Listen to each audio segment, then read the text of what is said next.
All right. Hello and welcome back to the First Stage Woodworking Podcast. It's been a minute since I've been able to do the podcast, so I'll apologize for two quick things, even though I hate starting anything by apologizing. First is that I apologize for not being able to do one of these for a little bit of time here, but I've been preparing for my homeschool courses that I'm going to be teaching. Which is very, very rigorous because I'm actually writing a script. So in effect, I'm kind of writing a book, and one of those is on philosophy. So it's not necessarily an easy subject to write about. And then the other thing is I'm working two actual full-time jobs. Right, I have been for the past couple of weeks. I decided in preparation to try to build my next house, I decided that I would go and work for a construction company that was kind enough to allow me to come and work with them for a couple weeks to help out doing a foundation of a greenhouse that's going to go behind the high school out here in town. So that was very, very kind of them, and hopefully they appreciated my help. Hopefully I wasn't in the way, but I got to help out with that for the past couple of weeks, and I also have another job that I'm working as well to just try to be able to save up as much money as we can to get this next big project of our lives going here. So because of that, I haven't really had any time to be able to do a podcast. So I apologize that it's been a minute since I've been about 3 weeks since I've been able to make it up here to be able to do any type of podcasting. And the other one is that I'd like to apologize for, is that I'm not wearing shoes today. So when I have very, very terribly white feet based off of being out in the sun for the past couple weeks, cooking away and whatnot. So I apologize for you all having to see my feet, but I don't want to wear shoes today, so I'm going to start it there. But the subject of this podcast, I've thought about, well, what's the next episode that I want to be, and I've known for a while now that I wanted to talk about this particular piece of furniture for a while now. So I wanted to talk about furniture design and talk about this piece of furniture because I'm actually rebuilding this piece of furniture right now, only it's hopefully going to be an improved version of that. So I won't really tell too terribly much about what I'm talking about with that current project that I have going on, because I'm really, really hoping that it will be quite magnificent as perfect as I can make it, though I'm a very, very imperfect person. But I decided that I would talk about furniture design and what kind of makes a piece of furniture, according to most people, what they might consider to be a fine or a finer piece of furniture, and what I kind of look for in a furniture design that makes it to where I would call something fine. So that's what I want to talk about, is kind of the process by which I go through in designing a piece of furniture, and why I take that particular approach. So this piece of furniture was made for the inside of a church. I was approached by a priest. They said that they needed a small table that they wanted to be able to work from, or to use in a religious ceremony for a Catholic mass. And I, being Catholic, was very, very honored that anyone would want to have a piece of my furniture, let alone for something that means so incredibly much to me and for so many other people, that the answer was an obvious yes from me. But it came with the stipulation that I didn't actually ever want anyone to know that I was going to build this piece of furniture until someone decided to break into the church and set fire to it. And I believe they also set fire, I haven't been to the church very often since then, but I think they also set fire to the house the priest lives in. So I it was a very, very tragic incident, and it was not good, obviously, that something like that took place. And you can actually go into the Immaculate Conception Catholic Church there in Portland, Indiana, and you can walk in and you can see the damage still, I think, because I don't think they've been able to fix it yet. I could be wrong in that, but you can see where the fire was actually set in place. It's right under the statue of Mary as you get toward the front of the church. And my table, that would normally be right next to the altar, I assume had been moved or something along those lines, to where it was under the statue of Mary, and it caught on fire. And as you can see, the burn, like just going across there like that, you can see I've got some soot on my, like right there on the edge of my thumb. So it got very, very charred up in the flame, which I'm sure was quite a awful sight to see by the firemen who went in there and had to put the fire out. But thank God, nothing in the church really wound up getting too terribly destroyed, which was good. And also, fortunately, it's kind of interesting if you look at this. None of the crosses on this were destroyed or touched or anything like that, which I thought was really, really cool as well. So, obviously, priest got a hold of me, Father Logston got a hold of me and was like, hey, that table that you had made wound up going up in the flames. And he said that initially he was like, you can come and take a look at it. You might be able to salvage it, but really, based off of the way that it's intended, if I were to try to sand this up or plane it down or anything like that, it just wouldn't be. I'm a furniture builder, not a furniture rehab guy, so I don't really know how I would necessarily go about doing something like that. I had other people that were like, well, you could, hook it up to electricity and kind of do a charred look on the rest of it, and it looked really cool. And I just am not really into something like that. So for me, it's I build the furniture to kind of show off the beauty of the wood itself. So that's kind of in part what I'm going to be talking about in this as well. So for me, it's a total loss.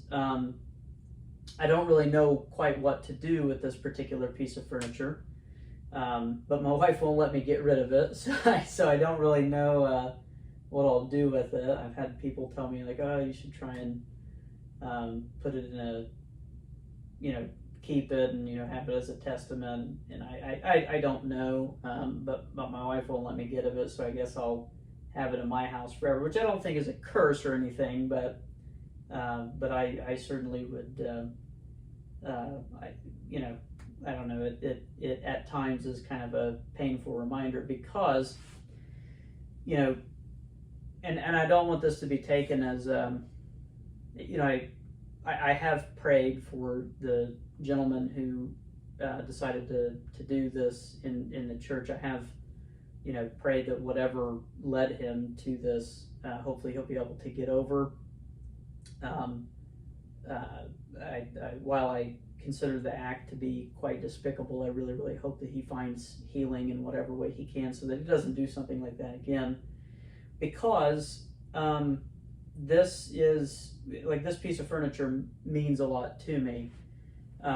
It kind of represents to me like where my skill kind of, I think, warranted the ability to build something for a church. Like if I had been approached a couple years before by a church and they asked me to make something that was going to be like on full display for people, I probably would have told them that I don't think that I'm quite ready yet because I didn't know a whole lot about furniture design, and my skills just kind of weren't there yet. I was still in that tooling around phase, but everything about this project really went well. and it was really kind of where things came together for me as a craftsman, to where I had that high sense of calling, that high sense of purpose that really drew out the best in me when I decided to build this piece.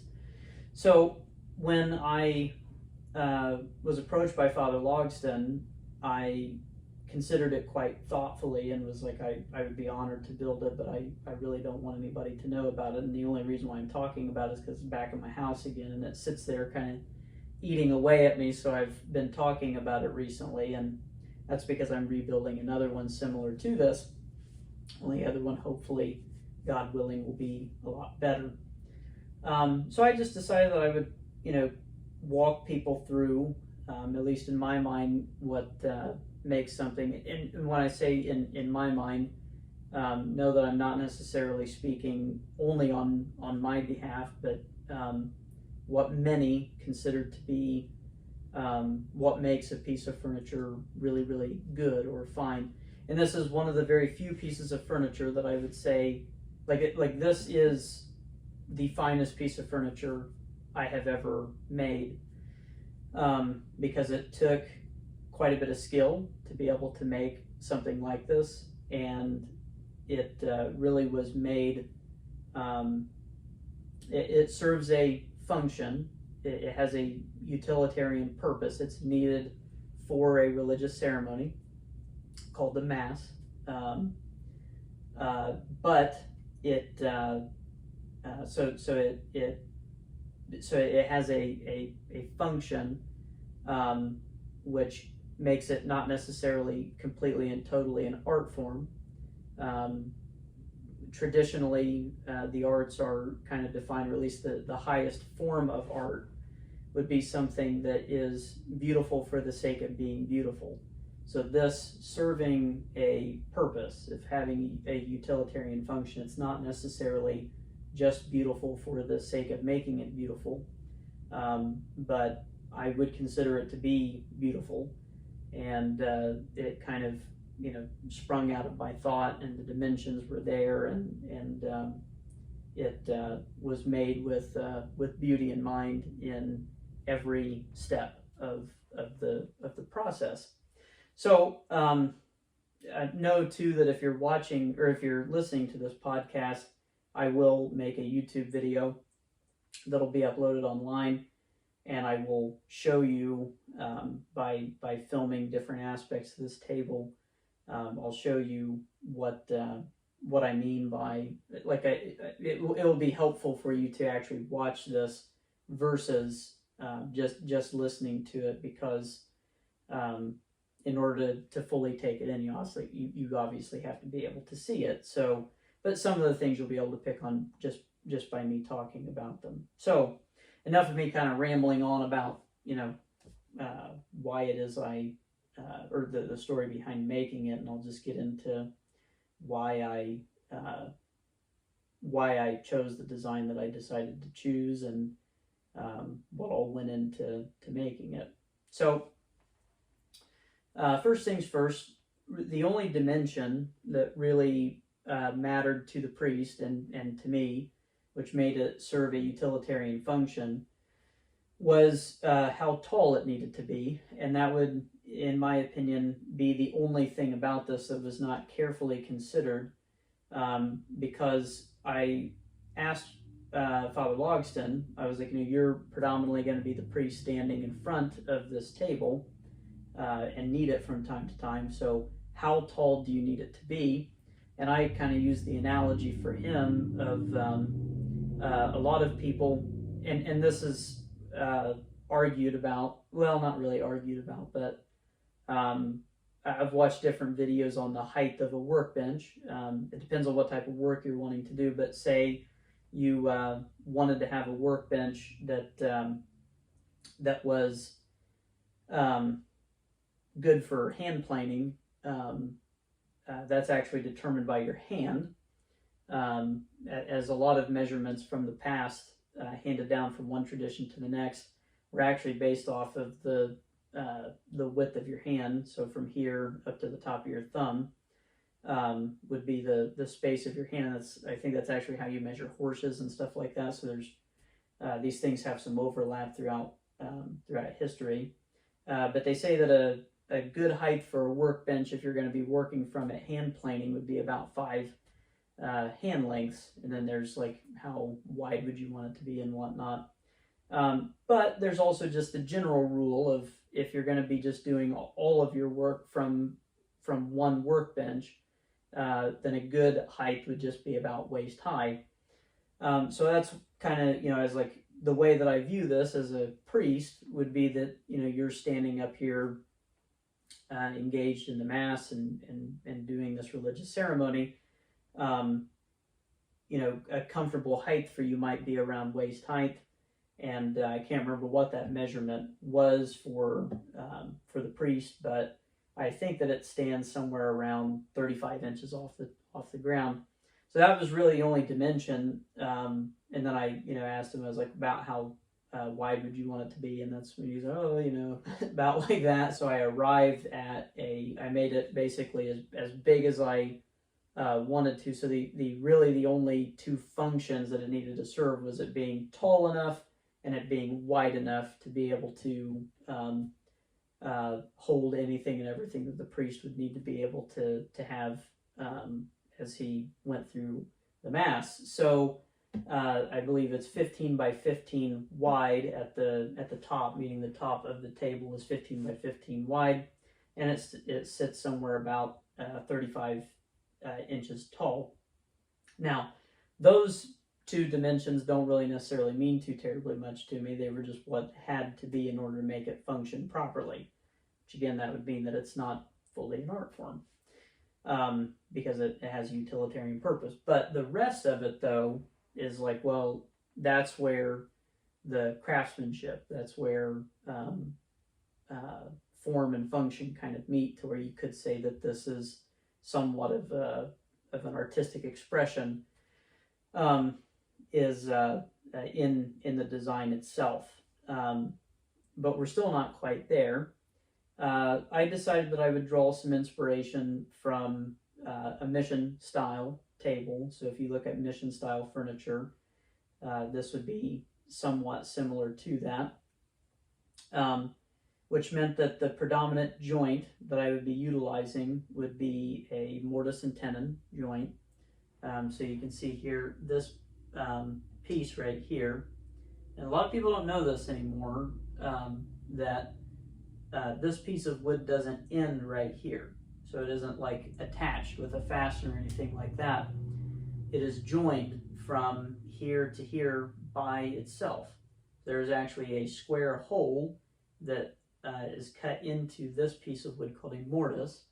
And then this piece of wood is actually longer than it appears because it goes into this piece of wood.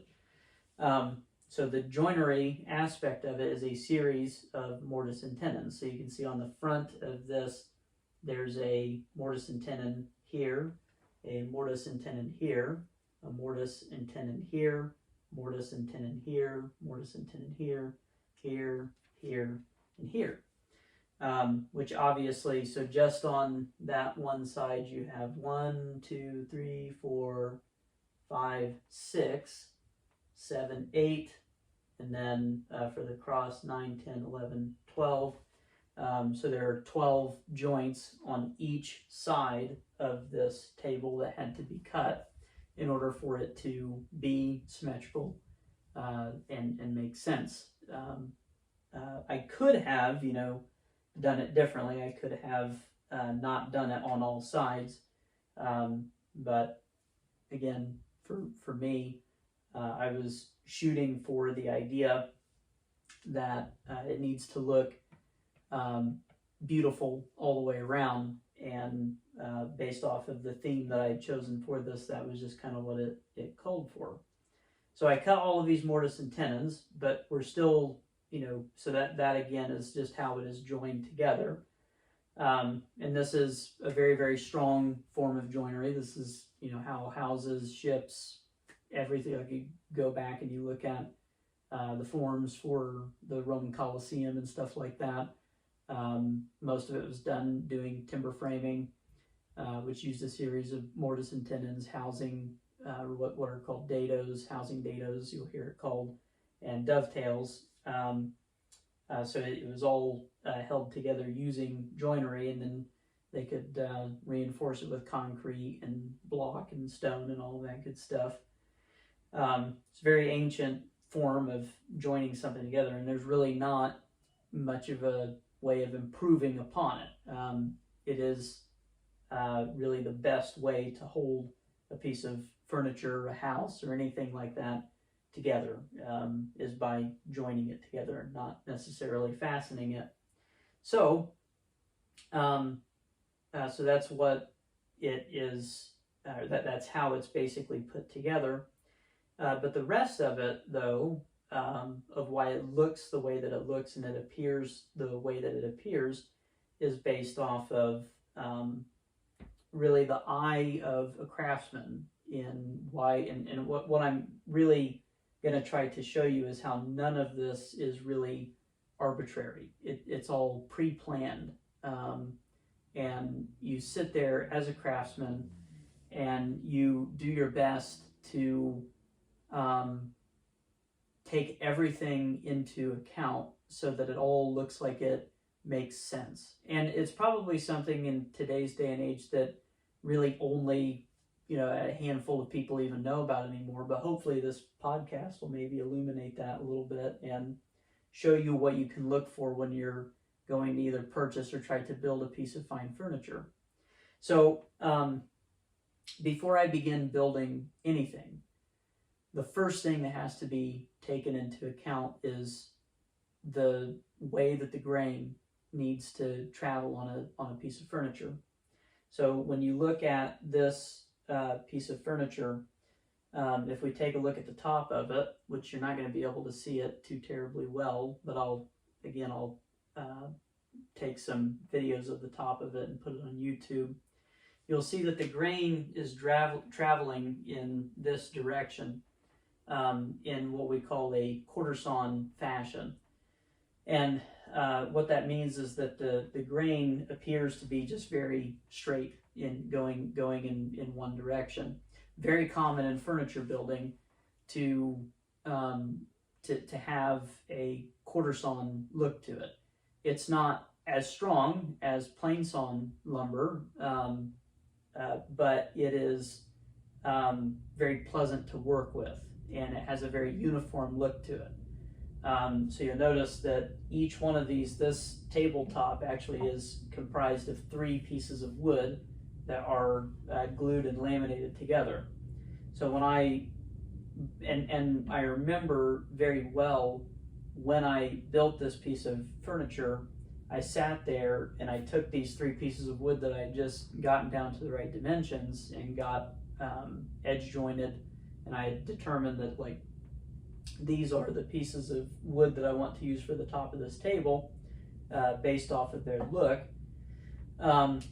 I decided that I sat there and I would put them next to one another, and I would sit there and I would consider which ones I felt looked like they went together. And that's the best that I can really describe it, and it is a bit subjective.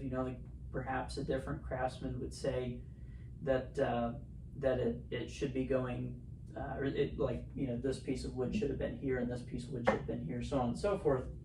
But I actually did, when I posted this online the first time, I was so happy. I don't remember who it was. If I can remember, I'll tag them in this or something. But I was so happy when they said, you got the grain to match very well on that piece of furniture. It's one of the biggest pats on the back from one craftsman to another, is to have another craftsman acknowledge to you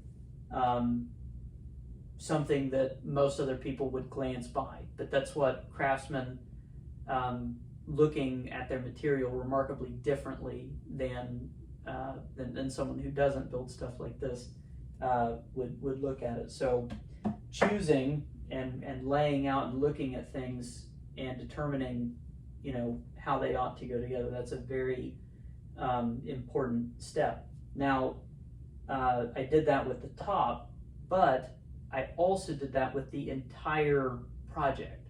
And that's the thing that I would say in part, and I still consider myself to be a novice craftsman here. I want to be very clear with that.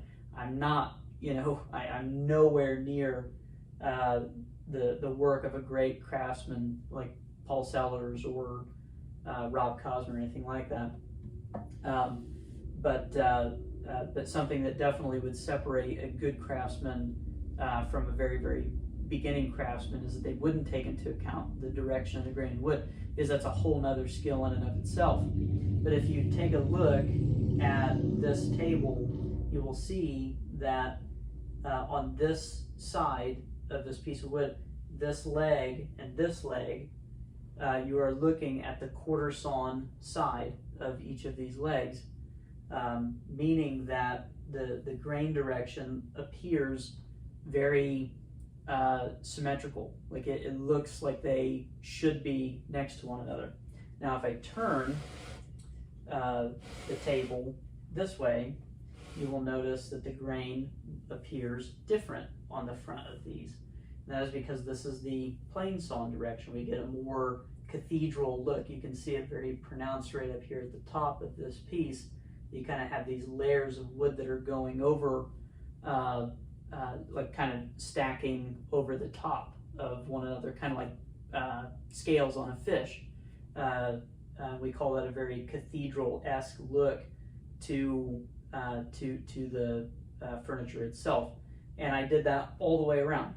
On all sides of the piece of furniture, everywhere that you see a piece of wood that has like these tenoned pieces here, they all travel, they were all picked to go in a quarter sawn direction. So like basically what I was trying to do is to make the grain of the wood all look the same, depending on what side you were looking at. Because like again, a really great craftsman would notice that. Like if I put this cathedral looking plain sawn side right here, it would stand out to a master craftsman. It would stand out like a sore thumb.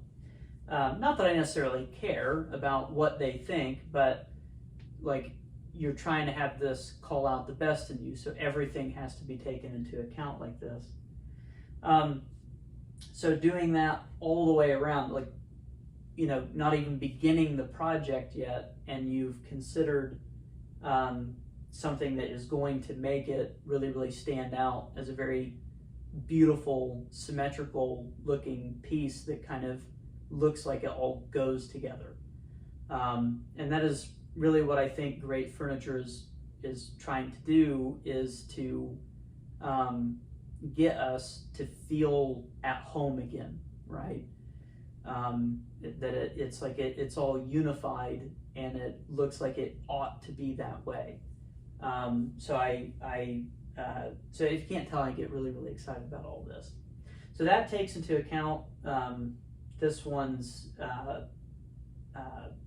symmetry and the beauty of the wood grain and everything like that. And there are other things that I've done too. Like if you were to take a look at it, the base of the legs are not really what your eye's going to catch. I would say that if I'm sitting out at mass, that I'm more so going to be caught by this section of the piece of furniture. So because of that, I also plan to have what we call you'll hear it pronounced differently, the medullary rays or the medullary rays. You'll hear it also pronounced. I'm not really sure which one is correct or not, but this is basically where this is a white oak, this is all made out of white oak, and then the crosses are made out of walnut. White oak does this really cool thing that as you get closer and closer to the edge of the tree, more and more sunlight has hit it through the years. So it'll, like where the sun basically kisses the outer portion of the tree, and then it continues to grow as a tree, it will leave the imprint of the sun kind of shining its rays on the tree in what we call a medullary ray. And they're these different colored rays that are just incredibly beautiful. I love that about. I am a red oak lover more so than a white oak lover, which is kind of something that is hotly contested among some woodworkers. But the white oak is very beautiful as well. I just like working with red oak more. But it does leave these beautiful rays over, especially the quarter sawn side of a piece of white oak. Or at least that's what I have noticed, and I love it. So I wanted to have those oriented toward the top. So that's why, as you look at this piece of furniture, you'll see more pronounced rays toward the top of the piece versus the bottom of the piece. So all of these things are just things that catch my eye as a craftsman, and why I want to plan it that way. Now, the dimensions are kind of what gives us a sense of proportion for this piece of furniture are not arbitrary. They're all planned to follow, at least in this particular sequence here, you'll hear it called the Fibonacci sequence, that as that number sequence grows and you divide the numbers, you wind up with what's called the divine mean, the golden ratio, all of these different names for it, which has kind of served as a testament throughout history as basically a coding for how we can try to make something in art more beautiful. But it, kind of explains, to a degree anyway, the way that our world, like we can explain a lot of things about our world mathematically by using that mathematical expression of, or whatever the mathematical term for that would be. And it's a number sequence that starts out 0, 1, 1, 2, 3, 5, 8, 13, 21, so on and so forth. I'm not a mathematician, but basically those numbers represent a spiral if you were to graph them out, and life kind of has this spiraling effect to it. And when you look at furniture building, that's a pretty common theme for, it won't necessarily be exactly those dimensions, but you'll see like the Shakers would do something like when they made the fronts of drawers, they would maybe have a 3-inch wide drawer, and then the drawer underneath that one on a dresser would be 5 inches, and then the one underneath that one 13, or 8 inches, and then 13. Or they would take the top drawer, let's say it's 3 inches, multiply it by a third, or if it were 2 inches or whatever it may be, they'll multiply it by a third or a fifth, kind of like the same way of making music to a degree.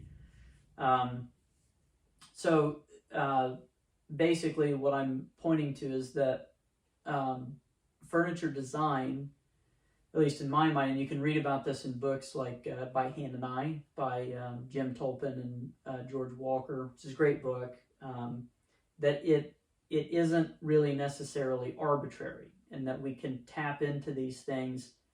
And it's not to say that every piece of furniture doesn't have a level of beauty to it, but it's like, but these things, if we do it, if we make it make mathematical sense, then it'll kind of show this harmony of again, like I was just saying, it'll make us feel like we're at home again, and it'll make it feel as if that piece of furniture ought to be that way, that like when you look at it, you'll be like, that makes sense. And that's really what I was attempting to do with this particular piece of furniture, and am attempting to do the same thing with its cousin that I'm making right now.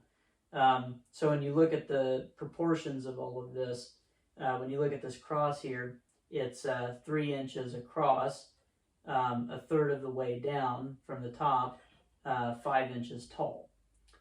This piece of wood here, 5 inches by 1 inch. This piece of wood right here is 1 inch. This piece of wood is 2 inches. So like all of these pieces of wood right here represent a Fibonacci sequence of numbers when you take a look at it. And I'm kind of doing the same thing with my other piece of furniture. And that's a pretty common practice in woodworking. And I guess you don't have to believe that that's actually the case or not, but when you go and at least when I have, been around people that experience my furniture that typically follows a rule similar to that, I've yet to have somebody tell me that that a piece of furniture that I made was not beautiful, and it's largely because of the proportions that I want to choose, at least I think. And I think that that's maybe something that we could learn.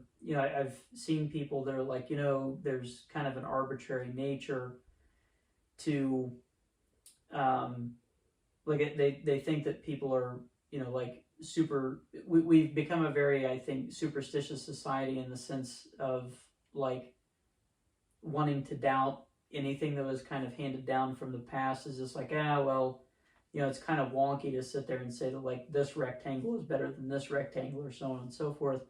But I don't necessarily think I don't think that you get to just say that and then move on and act like it is foolish to say that there is such a thing as one rectangle being superior to the other based off of the idea that it's it's how that is going to appear as it occupies space in our material reality.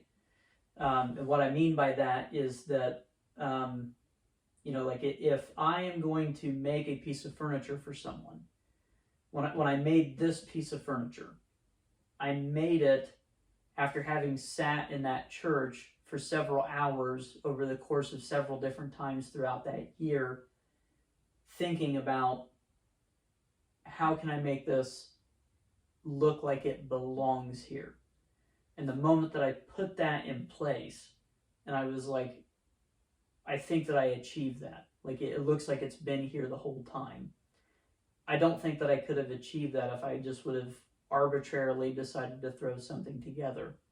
I really, really had to use my reason, my ability to think and put those things together, and my abilities as a craftsman in order to make it feel like we're at home again with our design.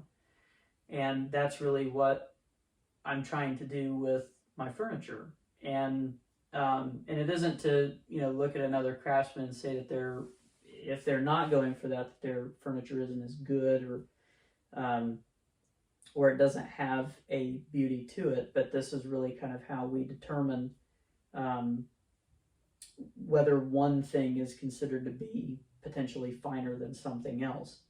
Knowing full well that my furniture is nowhere near as good as these really, really great craftsmen that are out there running around right now. My furniture absolutely pales in comparison to really, really great craftsmen that are out there. But I'm trying, and there's a beauty to that in and of itself, right?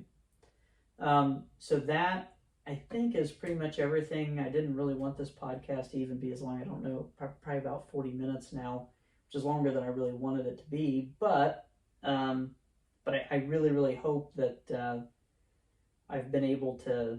There are just other, I guess, features on here. I really like to put just very gentle.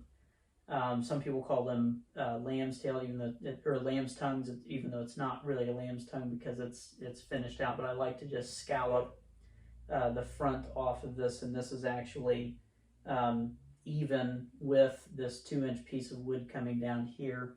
So I just kind of break the surface of that maybe by 1/4 of an inch off the front of that, and then take the back of the legs off to just kind of give the shape a little bit of to give it some relief, so that it kind of plays with your eyes, especially when the sun hits it in different directions and whatnot.